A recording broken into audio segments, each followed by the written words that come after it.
Daniil Medvedev's 2025 started with the same sensations as last season. The former world number one, who welcomed his second baby before the start of the new season, hoped to have finally overcome this crisis, but the first results did not prove him right. The current version of the Russian ace is a long way from the one that won the 2021 US Open and reached the top position in the ATP ranking, despite the fact that the ace from Moscow is trying every possible solution to recover his certainties.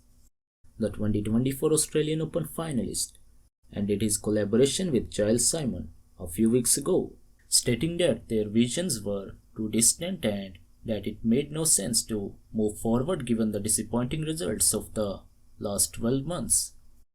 After struggling a lot in the first weeks of 2025, Daniil returned to play good tennis in the first two rounds at the Doha ATP 500 last week.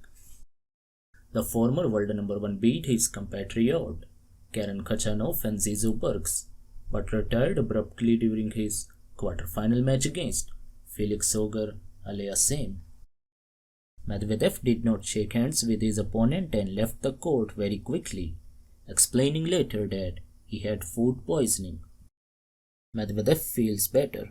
The 2021 US Open champion is feeling better now and arrived in Dubai a few days early, hoping to finally lift a trophy after a long fast.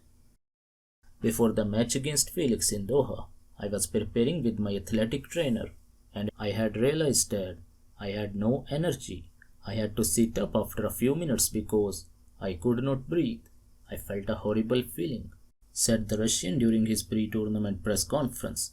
At the end of the match, I lay down because I thought I had a fever and we realized it had been food poisoning. I thought I would end up in the hospital, but the next day, I felt a little better, he concluded. The Russian will face German ace Zetrov in the first round, already defeated in Marseille a couple of weeks ago.